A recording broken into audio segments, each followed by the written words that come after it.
Number 4, what is structural adaptation? What is structural adaptation?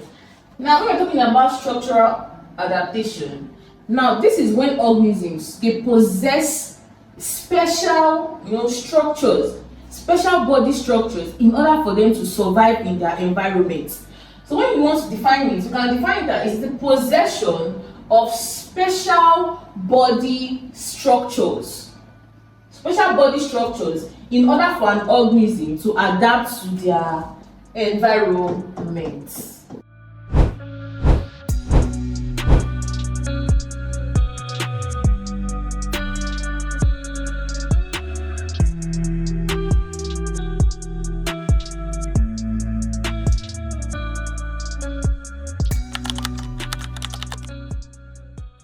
Now, the two main words that you must put in your definition to have your complete mark, you have to put the fact that they possess special body not functions, body structures.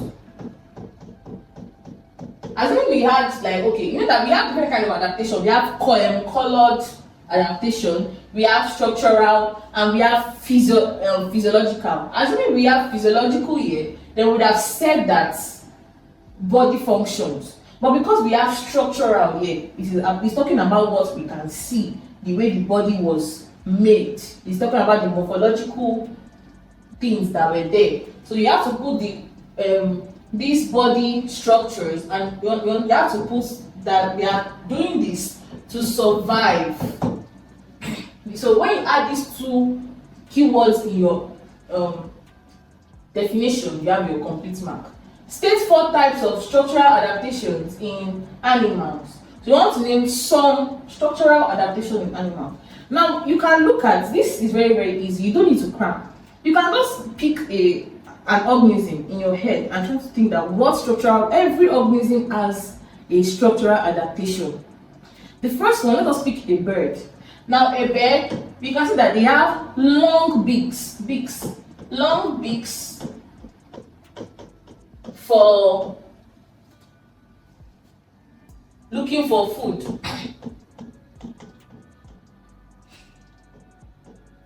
We can say they have long claws, sharp claws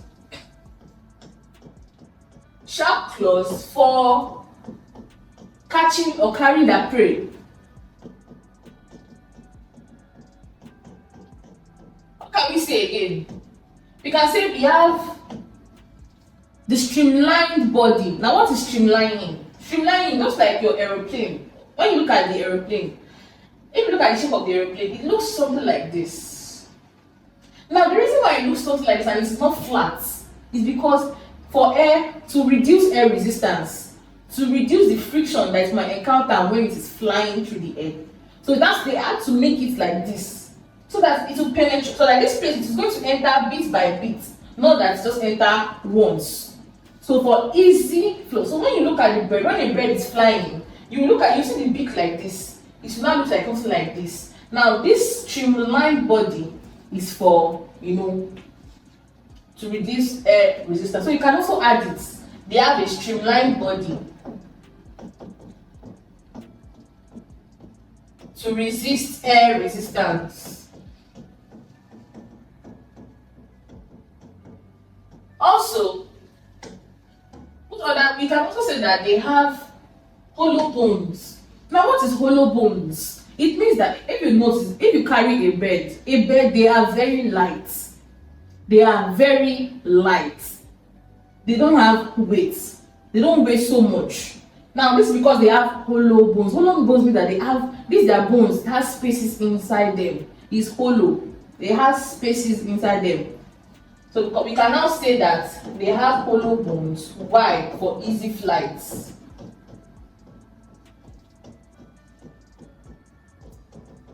Now, I'm see that I've gotten like 4. I've already gotten my 4 characteristics in just for only birds. I've not even looked at the reptiles. I've not looked at fishes. If we go to fishes again, we can see more. Fishes, they also have the same streamlined body. They have streamlined bodies. They have streamlined bodies. What again do they have? Different things like that. We can look at the reptiles. They have scaly skin. Why? To reduce water loss.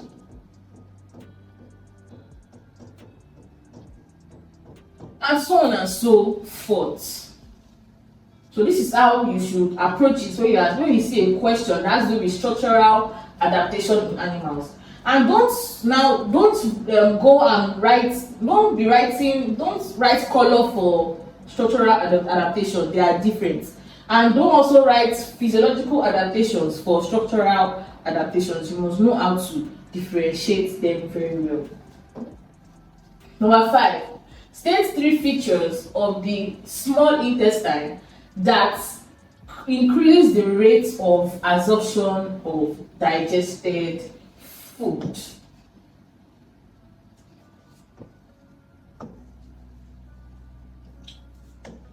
So this particular question that tells us that what are the characteristics of the small intestine that makes the rate of absorption faster.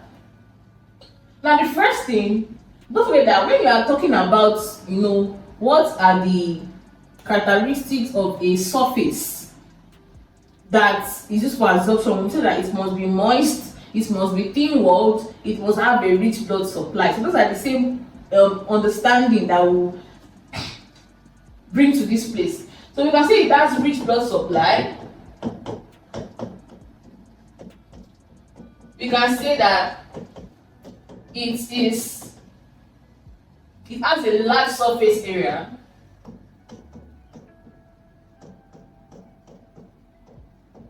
And we can say that it is thin-walled. We can say it has thin-walled villi. Now these villi, they are the finger-like projections that are found in the small intestine. Now for those that eat the intestines of cow, there are places that you eat that when you turn it, they will have finger-like structure that they just like as if there is hair, that place is hairy, but it's inside the intestine. We call it shaky or something like that. Now those things you are seeing there, that is the villi. Explain briefly what happens to the glucose formed in a plant during photosynthesis.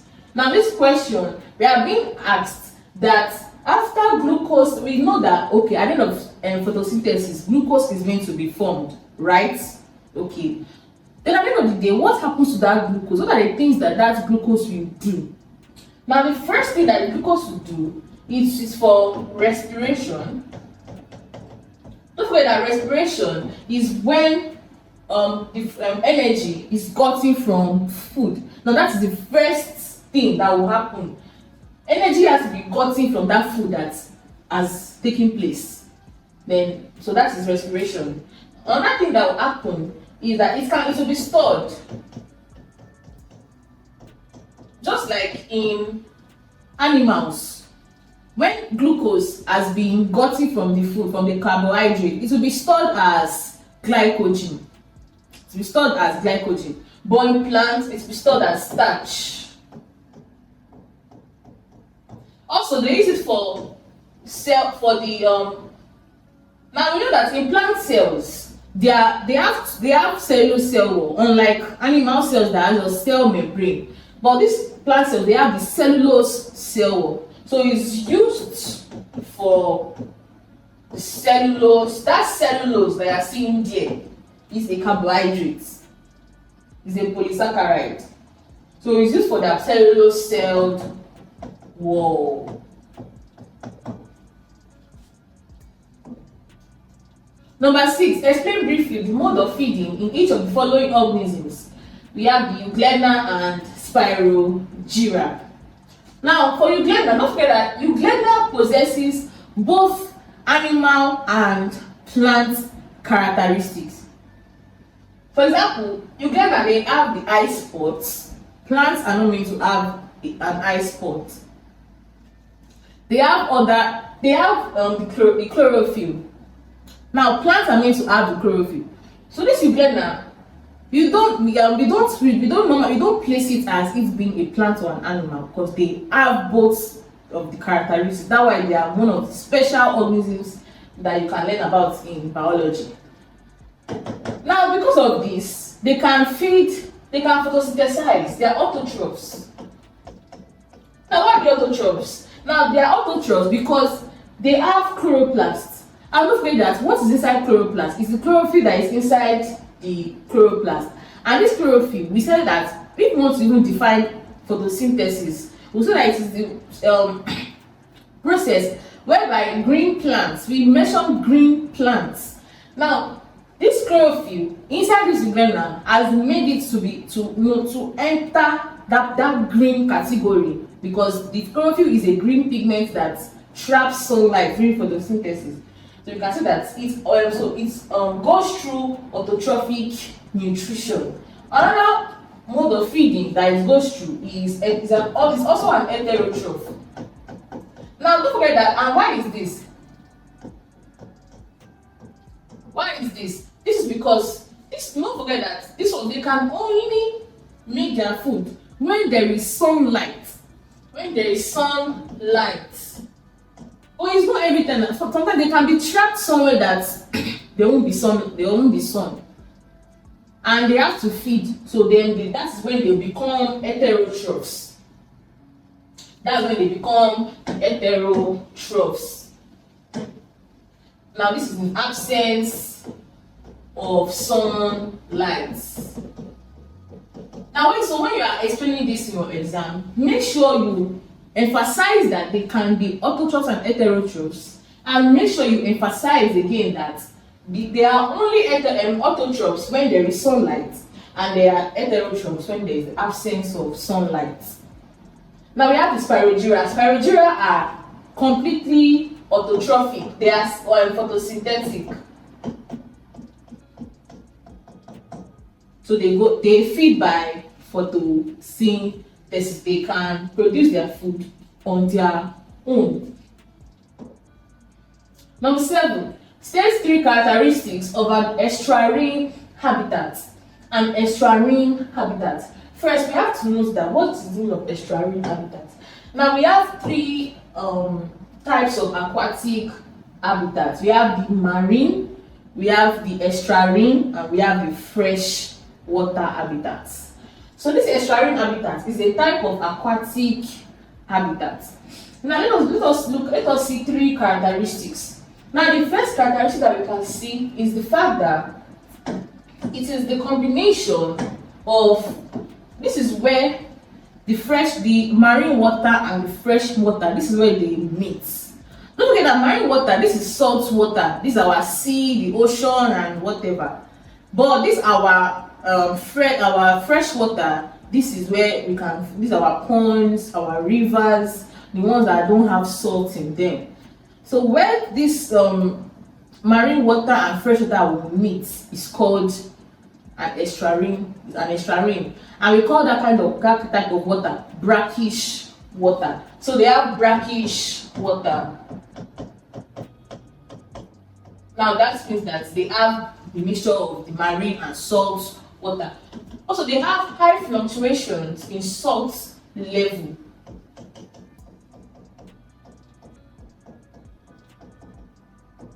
Why is that? Now this is because don't forget that today the marine might be more in that place than the fresh. Maybe the tide, maybe because of the tide. Then maybe tomorrow or next week, because of the tides of the fresh water, it might be more. So today, if you come and measure the salt content of the water, it might be high. Tomorrow, when you come and measure it again, it might be low. So it has it has high fluctuations. It has high differences in the salt content. Another one is that it has organic matter and nutrients.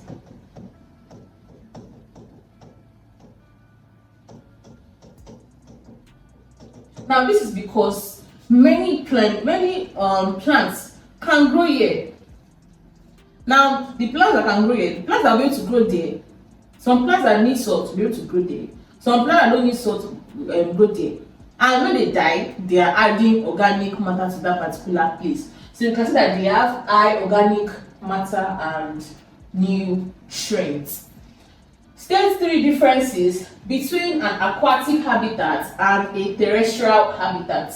Don't forget that I always say that when you are told to state differences between any two things, make sure you put it in a tabular form. It makes your work neat. So let's put our own in tabular form.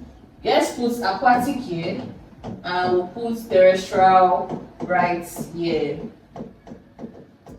Now for aquatic, you can say that they are organisms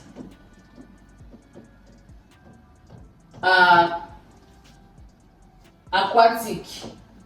It might look like repetition, but it's not repetition, because in the question we have we're talking about the habitats, and here we're talking about the organism, so they are different. Terrestrial, say that their organisms are terrestrial, or we can say the organisms live on land. Yeah, we can change that. The organisms live in water.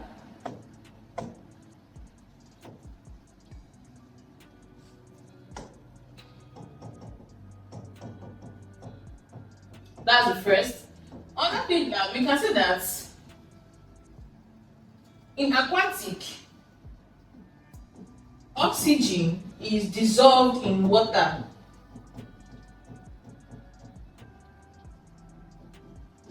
And for terrestrial, we can say that the organism, the oxygen is in the atmosphere. Now we can say that in aquatic animals, the water alone supports their weight. For example, if you take a very, very large, let's say you have a very big stone that you're finding it hard to carry. If you are trying to carry that stone on land, you notice that it's going to be very heavy. But when you get to water, because of obtuse, that fish said that because of obtuse, when you get to water, you will notice that the stone will be very easy to carry. It will be as if you can carry anything. For example, most people, if you are doing a drowning person, if somebody is drowning and they want to carry someone that is drowning, it's very easy for them to just take the person by hand and swim. Like you can see, the person does not have weight. But when it's on land, to carry somebody on land is a problem. So you can see that in aquatic, the water supports weight.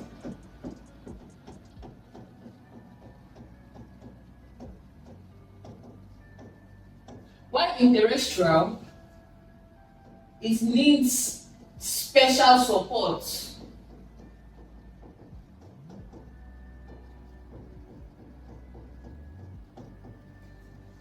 So these are differences between aquatic and terrestrial habitats, and there are many more. Number 8, what is an endangered species? What is an endangered species? Now, an endangered species, this is a species that the population has decreased drastically. The population of this particular species has decreased drastically.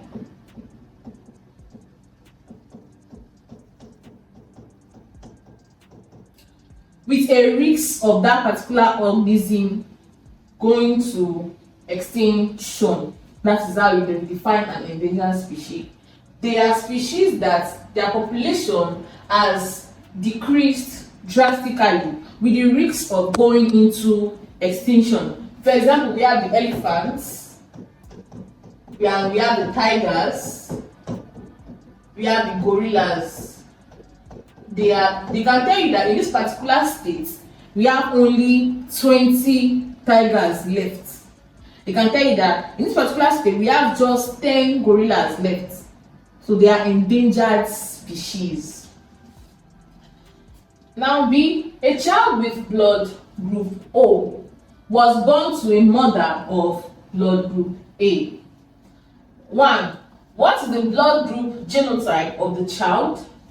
And 2, What are the possible blood group genotypes of the father? Now he's talking about blood group and genotype. Now the difference between blood group is that blood group is just one allele, but genotype is talking about two alleles. For example, we have for genotype we can have AO, we can have BO, we can have AB, and we can have OO. Now these are the genotypes that we have. Now this AO means that, don't forget that now this is how it is in the genotype. Now A and B are dominant, but O is recessive. And don't forget that when an allele is recessive, it can only show when it has homozygous, when it is homozygous. What does it mean? Now, it's heterozygous. What does heterozygous mean? It means that it has two different it is O and another thing. They are not the same. So when they are not the same, it will be recessive. It will not show. That's why they will tell you that this person has. They will not say that this person has the blood group of A. That's why they will tell you that this person has a blood group of B. They will tell you that this one has AB. This one has O. Is because the reason why they're not saying this O here is because it is recessive. So they don't talk about it. It does not show. But now they have said that a child with blood group O was born to a mother of group A. Now, what's the blood group of the child? Now, because they have already said that this child has a blood group of O, and we have said that it will only show when it is homozygous. So we can say that the blood group of their own genotype of the general of the child is also O. Because if they cannot say that the blood group is O if it is not O. So we can say that it is OO. Let me say that again. Now, you know that they said that this child has a blood group of O. And I said that the difference between blood group is that blood group just tell you that blood group is they'll tell you that instead of this AO, BO, they'll just say that this is A, this is B, this is AB, this is O. Now this is the genotype. This is blood group. That's the difference between genotype and blood group. Blood group is just only one. Genotype is going to be two. Now they have given us that the blood group is O. So they're saying that what is the genotype? Now, since they have told that the blood group is O, and this is AO and BO, because O is recessive, it cannot produce O as genotype. So that means it must exist in a homozygous, which is OO, to give us O. That's why if we ask that what's the genotype of the child, at the end of the day it is OO. Now number 2, what is the possible blood group genotype of the father?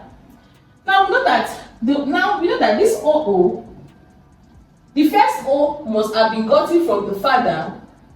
The first O should have been gotten from the mother. Now that they said that the mother has a group A, so she has group A. That means she has, and if we look at this particular what we have written, if she has group A, that means her genotype would have been AO. Her genotype cannot be AB, because if it is AB, then there is no O that she could have given to the child. So the mother's genotype is AO.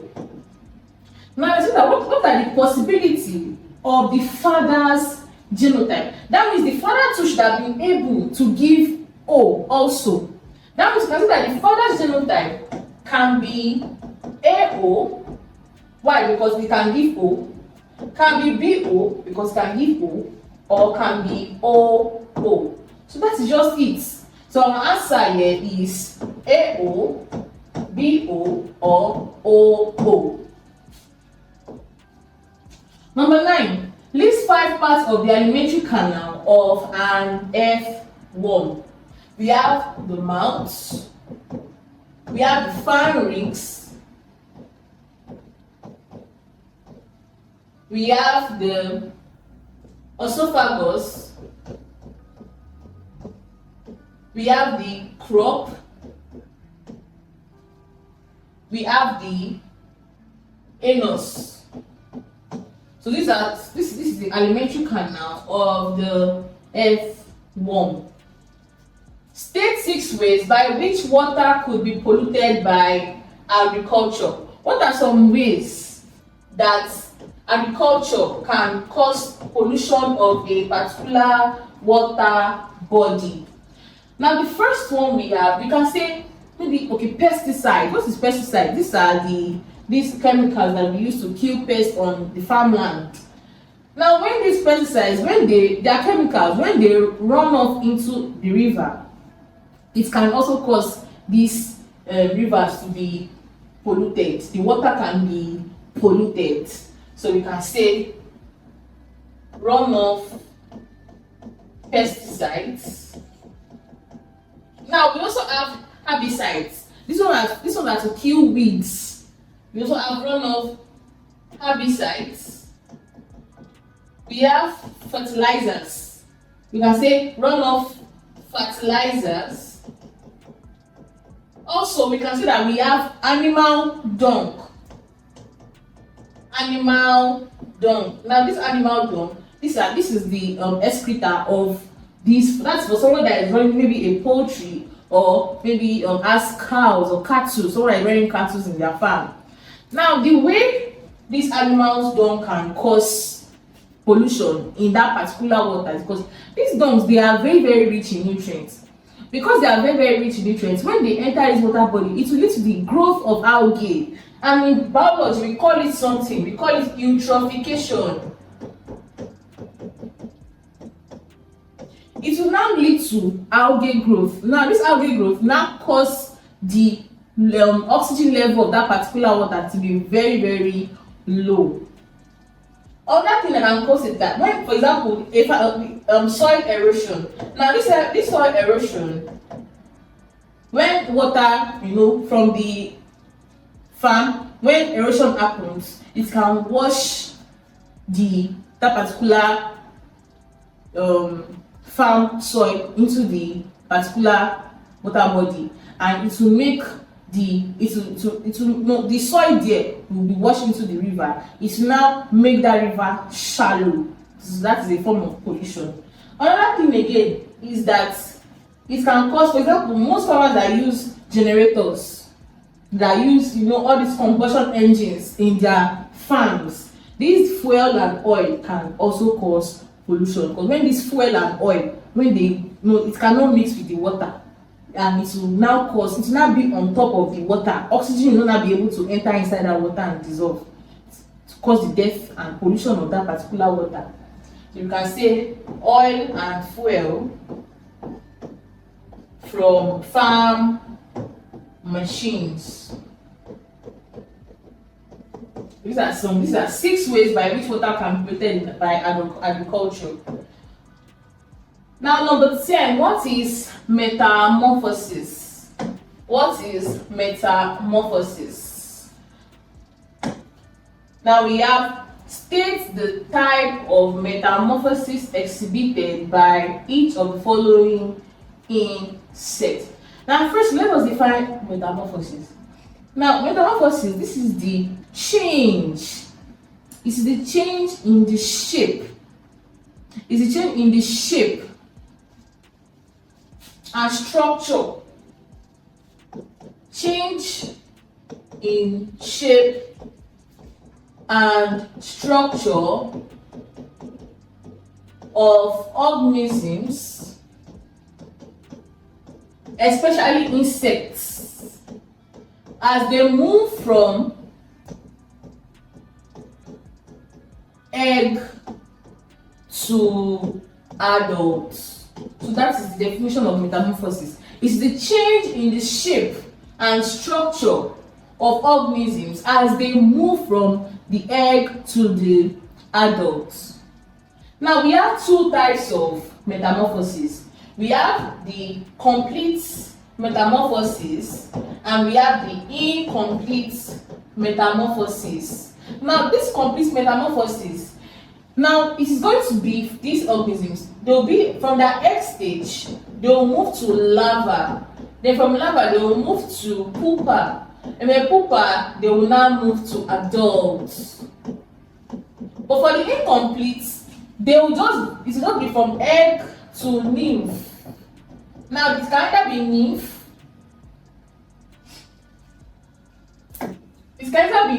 or small adult. To nymph or small adults, then to adults. So that is difference between complete and incomplete. The complete, they have the larva, the pupa, but this incomplete, they don't have the larva and the pupa. They only have the nymph or small adults. Now let's look at this particular insect and let us look at the type of metamorphosis that they have, whether it is the complete or the incomplete. Let's look at grasshopper. Now grasshopper does not necessarily go through any larva stage or pupa stage. The grasshopper, when it is an egg, then it will become a very, very small kind of grasshopper that will not have wings. Because this incomplete metamorphosis, it is categorized that when they are in this nymph shape, they don't normally have wings. So it will be a wingless and very, very small version of the adult. Then we can say that because of that, it has an incomplete metamorphosis. Cockroach also, you cannot see cockroach when a cockroach is still young. When after it has passed from the egg, immediately it does become, it will not pass through different shape or structure. Immediately it will take the structure and of the adults, just that it look smaller. So you can see it's also incomplete. It's a nymph.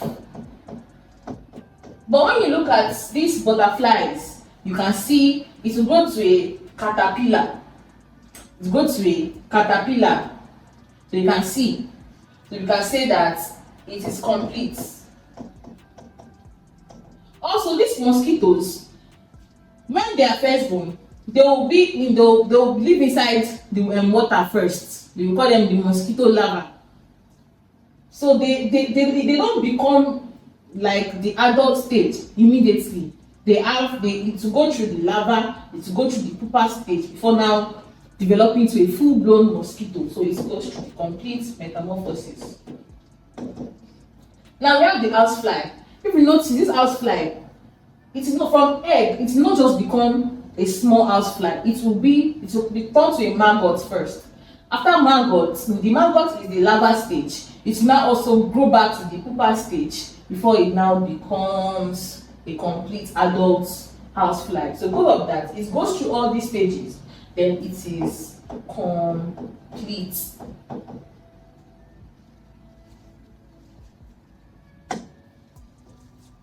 Okay, so that brings us to the end of our class today. If you have any question, make sure you drop your question in the comments section so that I can answer your questions. See you in our next class and have a very nice day.